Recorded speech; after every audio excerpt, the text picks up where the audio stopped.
Government study centre में आप सभी का स्वागत है। हम लोग पूर्व परंपरा के अनुसार चैप्टर ख़त्म होने के बाद उस पर जो प्रश्न प्रीवियस ईयर के आए हुए हैं पर डिस्कशन करते हैं। क्वेश्चन डिस्कशन का हमारा सेशन रहता है। तो अभी हम लोगों ने उत्तर मुगल काल और मुगल साम्राज्य के पतन के कारणों पर परिचर्चा की है। तो उस पर जो है हम लोग क्वेश्चन डिस्कशन प्रारंभ करते हैं। हमारा पहला क्वेश्चन है, देखिए जो क्वेश्चन है ये क्वेश्चन सब प्रीवियस ईयर में किसी न किसी परीक्षा में आए हुए हों, चाहे आईएएस में आए हों, पीसीएस में आए हों, विभिन्न स्टेट के पीसीएस में जैसे बीपीएससी, एमपीपीएससी या यूकेपीएससी में आए हों, या फिर टीजीटी पीजीटी में, यूपी की टीजीटी पीजीटी में। तो प्रत्येक क्वेश्चन को हम लोग डिस्कशन करेंगे जो अभी तक परीक्षा में पूछे गए हैं। तो हम लोग पहला प्रश्न लेते हैं। प्रश्न नंबर 1, औरंगजेब की 1707 में मृत्यु के बाद सत्ता किसने संभाली? उत्तर मुगल काल में जब औरंगजेब की मृत्यु हो गई थी तब पहला शासक या पहला बादशाह कौन बना? यह क्वेश्चन पूछा गया यूपी पीसीएस 2012 में और विकल्प दिए गए हैं बहादुर शाह प्रथम ने, जहांदार शाह ने, मोहम्मद शाह ने, अकबर द्वितीय ने। तो हम लोगों ने अपनी क्लास में पढ़ा था कि जब औरंगजेब की 1707 में अहमदनगर में मृत्यु होती है तो उसके 3 जीवित बेटे रहते हैं, मुअज्जम, आजम और कामबख्श। इन सब में उत्तराधिकार का युद्ध होता है और मुअज्जम जो है सबको पराजित करके जो है 1707 में बहादुर शाह प्रथम के नाम से सत्ता पर बैठता है, सिंहासन पर बैठता है।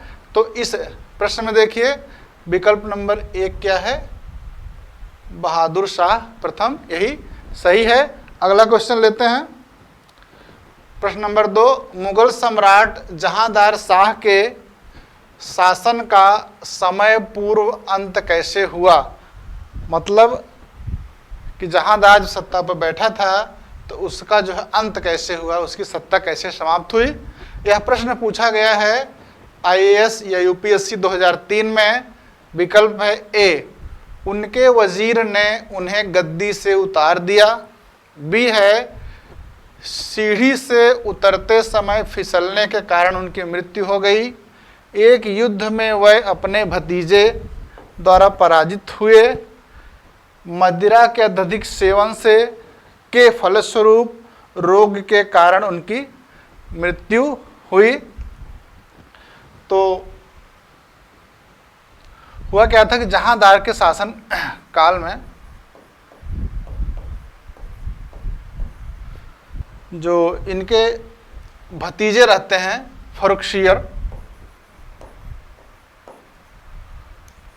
फर्रुखशियर, ये जो है हिंदुस्तानी दल के, किसके? हिंदुस्तानी दल के सैयद बंधुओं की मदद से जो है एक युद्ध में अपने चाचा जहांदार शाह को हरा देते हैं। तो इसमें देखिए सी वाला विकल्प लिखा है, एक युद्ध में अपने भतीजे द्वारा पराजित होते हैं। तो जहांदार शाह की जो है सत्ता अपने भतीजे द्वारा पराजित किए जाने के कारण समाप्त होती है।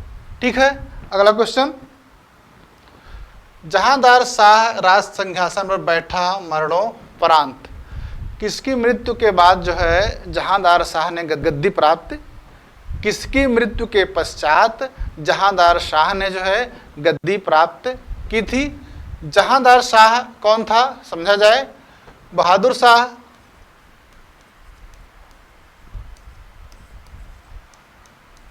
के 4 बेटे थे।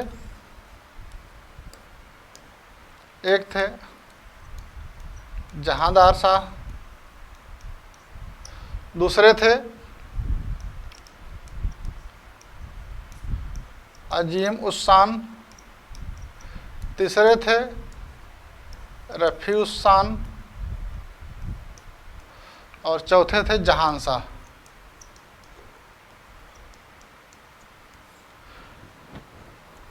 इन चारों में उत्तराधिकार का युद्ध होता है। इस युद्ध में जीतने के बाद अपने पिता बहादुर शाह प्रथम की मृत्यु के बाद जो है इनको गद्दी प्राप्त होती है। प्रश्न यही है, मान लो किसके मरने के बाद बैठे थे, तो ये जो है अपने पिता बहादुर शाह प्रथम की मृत्यु के बाद बैठे थे। पीसीएस 2006 में क्वेश्चन पूछा गया था। विकल्प था आजम शाह, बहादुर शाह प्रथम, फर्रुखसियर और औरंगजेब। तो इसमें कौन सा सही होगा? क्लियर? आगे बढ़े, चलिए। चौथा प्रश्न, निम्नलिखित में से किस मुगल सम्राट ने अंग्रेजों को बंगाल में शुल्क मुक्त व्यापार की सुविधा प्रदान की? देखिए क्वेश्चन पूछा गया यूपी पीसीएस जीआईसी 2010 में, और विकल्प में दिया गया है अकबर, जहांगीर, बहादुर शाह और फर्रुखसियर। और हम लोगों ने जब अभी पढ़ा था तो ये पढ़ा था 1717 में, जब जो है सुरमन के, जॉन सुरमन के नेतृत्व में एक शिष्टमंडल जो है व्यापारिक शिष्टमंडल फर्रुखसियर के दरबार में आया था। उसमें एक जो है सर्जन, पेशे के सर्जन हैमिल्टन थे। हैमिल्टन ने फर्रुखसियर की एक असाध्य बीमारी को ठीक कर दिया था, जिससे प्रसन्न होकर के फर्रुखसियर ने 3000 रुपया वार्षिक में बंगाल में मुक्त व्यापार करने की, मुक्त माने फ्री ट्रेड करने का अधिकार दिया था। देख रहे हैं, इसी को ऑर्म्स इतिहासकार ने कहा था एक कंपनी के लिए मैग्ना कार्टा है, जिसमें से 2-3 शर्तें और 2-3 सुविधाएं और दी थी। एक दस्तक जारी करने का अधिकार दिया था, दूसरा अंग्रेजों के जो टकसाल से सिक्के जारी किए जाते हैं उसको पूरे मुगल साम्राज्य में मान्यता प्रदान की थी, और कलकत्ता के बगल में 38 गांव थे उसको भी दिया था। तो इसलिए इस प्रश्न को देखिए फिर से, निम्नलिखित में से किस मुगल सम्राट ने अंग्रेजों को बंगाल के साथ गुजरात में भी दिया था 10,000 रुपये में शुल्क मुक्त व्यापार की सुविधा प्रदान की थी? तो इसका उत्तर डी वाला सही होगा, फर्रुखसियर। क्लियर? कोई समस्या नहीं ना? आगे, रोशन अख्तर किसका दूसरा नाम था? तो रोशन अख्तर जो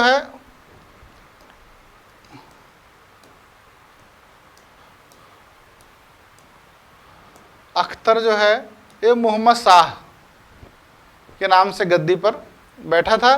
तो इसमें विकल्प में देखिए क्वेश्चन कब पूछा गया, यूपीपी से 2009 में पूछा गया था। विकल्प में अहमद शाह, मोहम्मद शाह, जहांदार शाह और शाह आलम, और बी वाले विकल्प देखिए क्या है, मोहम्मद शाह। क्लियर? रोशन अख्तर जो है मोहम्मद शाह का ओरिजिनल वास्तविक नाम था। आगे क्वेश्चन नंबर 6 है, किसके शासन में हिजड़ों तथा महिलाओं के एक वर्ग का प्रभुत्व था? यूपी पीसीएस 2004 में पूछा था। विकल्प था ए मोहम्मद शाह 1719-1748, बी अहमद शाह 1748-1754, सी आलमगीर 1754-1759, डी आलमगीर द्वितीय 1759 से 1806, 1759-1806। तो मोहम्मद शाह के बारे में प्रचलित है कि वह हिजड़ों और महिलाओं से घिरा रहता था। इसमें देखिए ए वाला विकल्प भी है, कौन है, मोहम्मद शाह। मोहम्मद शाह की एक उपाधि भी थी जो अगले क्वेश्चन में दिखेगी। देखिए, कौन सा मुगल बादशाह रंगीला के नाम से जाना जाता है? एमपी पीसीएस 2014 में पूछा गया था। ए फर्रुखसियर, बी रफीदरजात, सी मोहम्मद शाह, डी रफीउद्दौला। ए विकल्प में है। तो महिलाओं और हिजड़ों के बीच में घिरे रहने के कारण ही मोहम्मद शाह रंगीला को क्या कहा जाता था? मोहम्मद शाह को रंगीला कहा जाता था। मोहम्मद शाह को रंगीला कहा जाता था। इसमें देखिए सी वाला विकल्प देखिए, से मोहम्मद शाह लिखा हुआ है। ठीक, आगे क्वेश्चन नंबर 8 है, निम्नलिखित में से किसने मोहम्मद शाह से जगत सेठ की उपाधि प्राप्त की थी? ये व्यापारी होते थे, इनको जगत सेठ की उपाधि दी जाती थी। जब हम लोग बंगाल के संबंध में विस्तार से पढ़ेंगे तो वहाँ जगत सेठ के बारे में, प्लासी की युद्ध, बक्सर की युद्ध, इन समय में अध्ययन करेंगे। अभी इतना समझा जाए, जगत सेठ की उपाधि मोहम्मद शाह से कौन प्राप्त किया था? यूपी पीसीएस 2005 में क्वेश्चन आया था। विकल्प था फतेह चंद, बी हीरानंद शाह, सी ओमी चंद, डी उपर्युक्त में से कोई नहीं। तो इसमें जो है विकल्प सही है फतेह चंद। अगर यह प्रश्न पूछा जाता है, चाहे टीजीटी पीजीटी में पूछा जाए या पीसीएस और आरओ की प्री परीक्षा में अगर पूछा जाता है तो हमें विकल्प क्या लगाना है? फतेह चंद। ठीक, आगे बढ़ा जाए। नादिर शाह के आक्रमण के समय मुगल शासक था। यूपी पीसीएस 2002 में पूछा गया था। ए था अहमद शाह, बी था आलमगीर द्वितीय, सी था मोहम्मद शाह, डी था रफी-उद-दरजात। कि जब नादिर शाह ने आक्रमण किया था उस समय मुगल शासक कौन था? नादिर शाह ने भारत पर आक्रमण किया था 1739 ईस्वी में, और इसके बीच में शासन आता है 1719 से 1748 के मध्य मुहम्मद शाह। तो इसका मतलब ये हुआ कि जब जो है नादिर शाह ने आक्रमण किया था, नादिर शाह को ईरान का नेपोलियन, फारस का नेपोलियन भी कहा जाता है, तब जो है सी वाले विकल्प में देखिए मोहम्मद शाह शासक था। ठीक, भारत की धन संपदा ले गया, तख्ते ताउस ले गया, मयूर सिंहासन ले गया, बहुत से कारीगर ले गया, 30 करोड़ रुपया ले गया। तो ये नादिर शाह के आक्रमण का परिणाम रहा है। अब प्रश्न है 10, मयूर सिंहासन पर बैठने वाला अंतिम मुगल सम्राट कौन था? बीपीएससी 1995 में क्वेश्चन पूछा गया था। विकल्प में था ए शाह आलम प्रथम, दूसरा मोहम्मद शाह, बी सी वाला विकल्प है बहादुर शाह, और डी वाला विकल्प है जहांदार शाह ना। तो नादिर शाह जब यहाँ से जाने लगा था तो अपने साथ जो है शाहजहां द्वारा निर्मित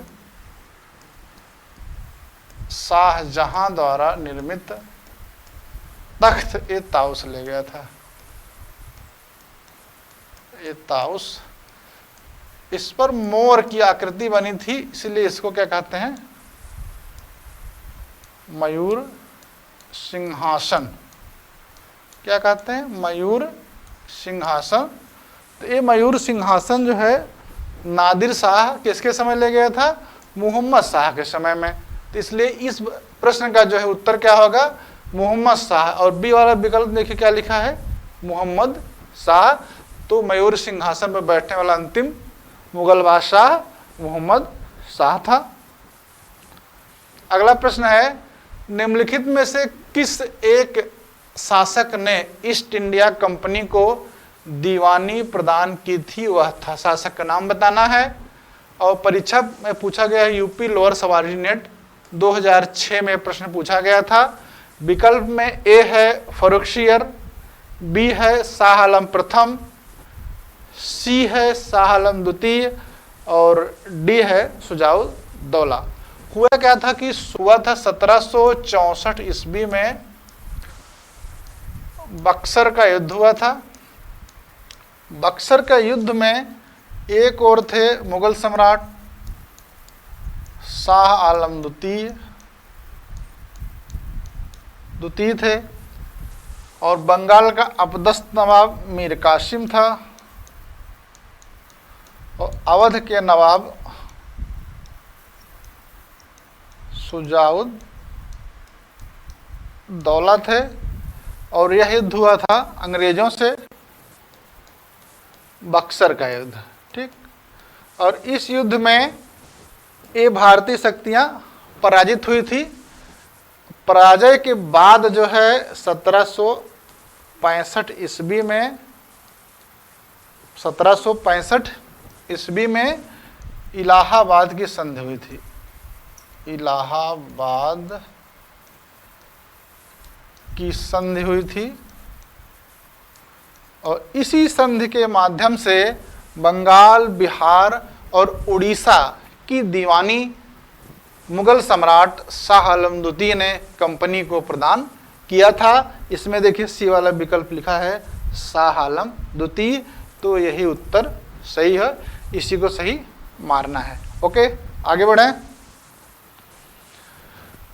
निम्नलिखित में से कौन सा रोहिला सरदार अहमद शाह अब्दाली का विश्वास पात्र था? अहमद शाह अब्दाली जो है 1747 में उनकी जो मृत्यु हो जाती है, किसकी?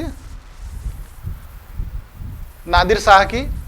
तो उसके बाद अफगान का जो है स्वतंत्र शासक बनता है और वह भारत पर जो है 7 बार आक्रमण करता है और उसका जो 5वां आक्रमण होता है उसकी व्यवस्था में मराठों ने खलल डाला था। उनको सबक सिखाने के लिए 5वीं बार भारत में 1761 में 14 जनवरी 1761 में पानीपत का तृतीय युद्ध होता है। उस पानीपत के तृतीय युद्ध में जो है मराठे पूरी तरह से पराजित होते हैं और उसके बाद जो है रोहिला सरदार नजीबुद्दौला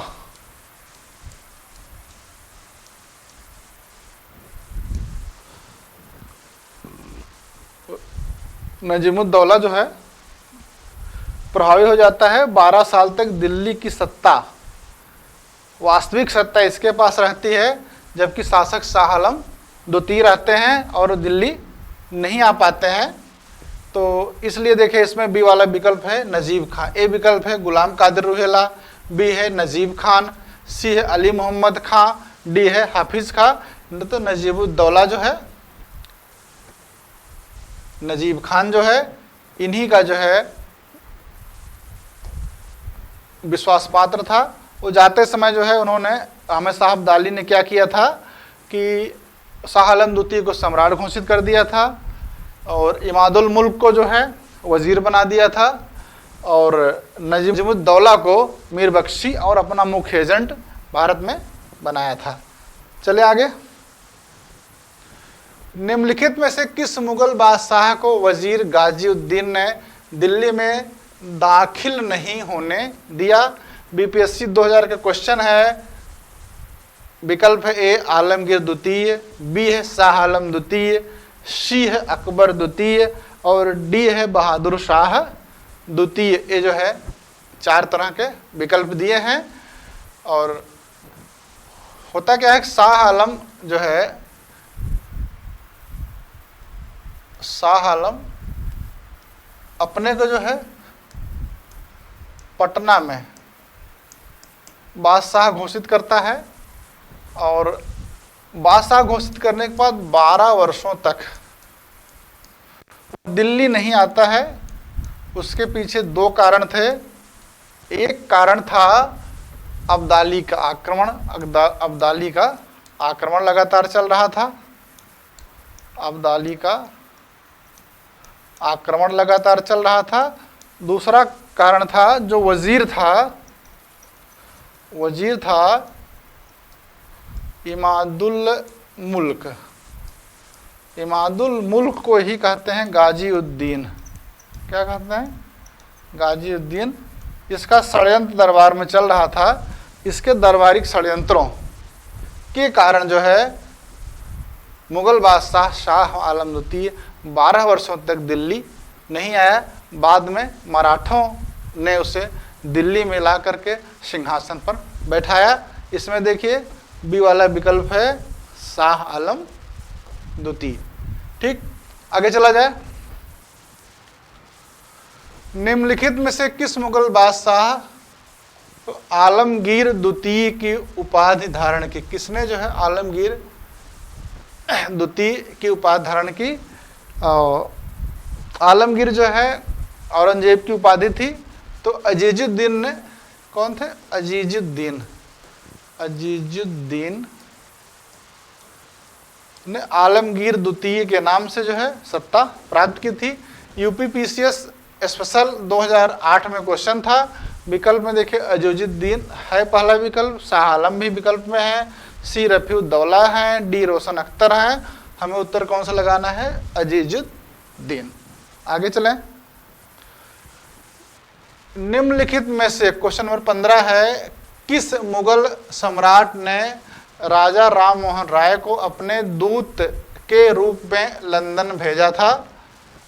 और इसमें यूपीपीसीएस 2008 में पूछा गया था क्वेश्चन। विकल्प ए है आलमगीर द्वितीय, विकल्प बी है शाह आलम द्वितीय, विकल्प में सी है अकबर द्वितीय, विकल्प में डी है बहादुर शाह तृतीय। जब 1803 में दिल्ली पर जो है अंग्रेज अधिकार कर लेते हैं, उसके बाद जो है वो पेंशन देना शुरू कर देते हैं। तो अकबर द्वितीय को भी उन्होंने पेंशन दिया था और वह पेंशन उनको प्राप्त नहीं हो रही थी, तो उस पेंशन के पक्ष को लंदन में सम्राट के सम्मुख प्रस्तुत करने के लिए अकबर द्वितीय ने, किसने? सी वाले विकल्प, अकबर द्वितीय ने राजा राम मोहन राय को राजा की उपाधि दी। राजा राम मोहन राय को अपने दूत के रूप में, राम मोहन राय उनका नाम था, इनको कौन सी उपाधि दी? राजा की उपाधि दी, तथा जो है ये अपना दूत बना करके भेजा था। तो इस प्रश्न का जो उत्तर होगा अकबर द्वितीय होगा। ठीक, आगे बढ़ा जाए। भारत का आखिरी मुगल सम्राट कौन था? तो आखिरी मुगल सम्राट जो है बहादुर शाह द्वितीय थे, जो जफर उपनाम से जो है शायरी लिखा करते थे। और इसमें देखिए बहादुर शाह जफर है। ये देखिए भारत का आखिरी मुगल सम्राट कौन था? एमपीपीसीएस 2000 में प्रश्न पूछा गया था। ए विकल्प औरंगजेब, बी है बहादुर शाह जफर, सी है शाह आलम, डी है शाहजहां। तो अंतिम जो है मुगल सम्राट बहादुर शाह जफर थे, इन्हें बहादुर शाह प्रथम भी कहा जाता है। तो इसमें बी वाला विकल्प सही है। जिन्हें बाद में जो है जब 1857 का विद्रोह होता है तो उसमें माना जाता है कि उस विद्रोह का नेतृत्व किया था। अतः इन्हें जो हुमायूं के किले के पास से जो है ब्रिटिश सेना पकड़ ले जाती है, इन पर मुकदमा चलाया जाता है, रंगून निर्वासित कर दिया जाता है। वहीं पर 1862 ईस्वी में इनकी मृत्यु हो जाती है। तो अंतिम सम्राट कौन थे? बहादुर शाह प्रथम। अगले क्वेश्चन चला जाए ना। ठीक, अंतिम मुगल सम्राट बहादुर शाह था, उसके पिता का क्या नाम था? तो अकबर द्वितीय के बाद जो है बहादुर शाह द्वितीय जो है गद्दी पर बैठे थे। इसलिए इस प्रश्न में देखिए प्रश्न कहाँ पूछा गया है? यूपीपीसीएस 2005 में। विकल्प में क्या है? अकबर शाह प्रथम, अकबर शाह द्वितीय, औरंगजेब और शाहजहां। अगर आप छांटेंगे भी तो ए कट जाएगा, एलिमिनेशन मेथड से ए भी कट जाएगा और उत्तर आपको क्या मिलेगा? अकबर शाह द्वितीय, यही थे बहादुर शाह प्रथम के पिता। आगे, निम्नलिखित में कथनों में से कौन बहादुर शाह जफर के बारे में सही नहीं है? यहाँ देखिएगा नहीं लिखा है, नहीं है। यूपीपीसीएस 2006 में क्वेश्चन पूछा गया था कि वह बिना साम्राज्य का सम्राट था। बी, इब्राहिम ज़ौक़ और असदुल्ला खां उसके कविता के शिक्षक थे। सी, हसन अस्करी उसके आध्यात्मिक निर्देशक थे। डी, वह 1 लाख रुपए से कम प्रतिमाह ईस्ट इंडिया कंपनी से पेंशन के रूप में प्राप्त करता था। अब देखिए विचार करते हैं इन जो है कथनों पर। ए है वह बिना साम्राज्य का सम्राट था, लाल किले तक ही सीमित थे, बाहर कोई परमिशन नहीं थी, बाहर इनका कोई विशेष क्रियाकलाप नहीं था। तो सम्राट तो थे लेकिन साम्राज्य नहीं था। इब्राहिम ज़ौक़ और असदुल्ला खां उसके कविता के शिक्षक थे। हाँ, ये भी सही है, पूरी तरह से सही है। अगला है हसन अस्करी उसके आध्यात्मिक निर्देशक थे। हसन अस्करी क्या थे? ये भी सही है। अगला है वह 1,00,000 रुपए से कम, 1,00,000 रुपए से कम प्रतिमाह पेंशन प्राप्त करता था। तो हमें यह ज्ञात है कि उसको पेंशन कितनी मिलती थी, 1,00,000 रुपए मिलती थी एग्जैक्ट। और इसमें क्या दिया गया है, 1,00,000 रुपए से कम दिया गया है, इसलिए यह गलत होगा। और हमें टिक किस पर लगाना होगा, यही डी पर लगाना होगा, इसी पर लगाना होगा। ओके, आगे बढ़ें। निम्नलिखित में से कौन मुगल साम्राज्य, प्रश्न नंबर 19 है, निम्नलिखित में से कौन मुगल साम्राज्य के पतन के लिए उत्तरदायी कारण नहीं था, ना नहीं खोजना है। यूपी पीजीटी 2002 में क्वेश्चन पूछा गया था। नंबर 1 है विदेशी आक्रमण, नंबर 2 है कृषक असंतोष, नंबर 3 है कमजोर उत्तराधिकारी, नंबर डी है प्राकृतिक आपदाएं। तो अब विचार कर लेते हैं। विदेशी आक्रमण हुए थे नादिर शाह के और अहमद शाह अब्दाली के, जिसे धन संपदा ले गए। कृषक असंतोष, भू राजस्व को बढ़ाने के लिए जो है, भू राजस्व उत्तर मुगल काल में प्रशासनिक शिथिलता कारण कम हो गया था, तो कृषकों पर दबाव बढ़ाया गया। उस दबाव के कारण जो है कृषकों ने जो है विद्रोहियों के साथ मिल करके अपना विद्रोह बढ़ाया। तीसरा कमजोर उत्तराधिकारी, सबको पता है उत्तर मुगल काल में कमजोर, विलासी, अनुशासनहीन, अनुभवहीन और अदूरदर्शी उत्तराधिकारी थे, जिससे उनका पतन हुआ। तो ये तीनों तो हैं कारण। और कोई प्राकृतिक आपदा ऐसी नहीं है, ऐसी कोई थ्योरी नहीं है जिसमें बताया गया हो सिंधु सभ्यता का जैसे प्राकृतिक आपदा से अंत हुआ वैसे मुगल का हुआ, इस तरह से कुछ नहीं है। इसलिए प्रश्न नंबर 19 में हमको ये डी वाला विकल्प लगाना है, प्राकृतिक आपदा जो है मुगल साम्राज्य के पतन का कारण नहीं रही है, उत्तरदायी कारण नहीं था। अगला क्वेश्चन, प्रश्न नंबर 20 यूपी टीजीटी 2021 में पूछा गया था। मुगल साम्राज्य के पतन के लिए जागीर संकट या जागीरदारी संकट के सिद्धांत को प्रतिपादित करने वाले प्रथम इतिहासकार थे। यूपी पीजीटी 2021 में पूछा गया था। ए है इरफान हबीब, बी है जेएफ रिचर्डसन, सी है डब्ल्यूएच मोरलैंड, डी है सतीश चंद्र। तो जागीरदारी संकट का सिद्धांत अपनी पुस्तक में सतीश चंद्र ने दिया था, इसलिए इसमें जो लगेगा उत्तर वो क्या लगेगा, सतीश चंद्र। इस तरह से हम लोगों ने जो है मुगल साम्राज्य के पतन और उत्तर मुगल काल से संबंधित जो है लगभग 20 क्वेश्चन थे, एग्जैक्ट 20 क्वेश्चन थे जो विभिन्न परीक्षाओं में पूछे गए थे। उनके उत्तर को जो है व्याख्या सहित समझ लिया है। अब इसका हम रिवीजन करेंगे। और दूसरी बात यह है कि इसको हम किसी परीक्षा में जाने से पहले अगर एक बार देख लेंगे बेहतर ढंग से, तो अगर ये प्रश्न रिपीट होते हैं तो निश्चित तौर पर हम उसको तुरंत हल कर लेंगे, हमारे समय भी बचेगा। दूसरा है, इससे परीक्षा का ट्रेंड भी पता चलता है कि परीक्षा में जो है सरल क्वेश्चन पूछे जाते हैं, इसलिए हर प्रत्येक तथ्य को, प्रत्येक जो है अवधारणा को अच्छे से समझना है। Thank you.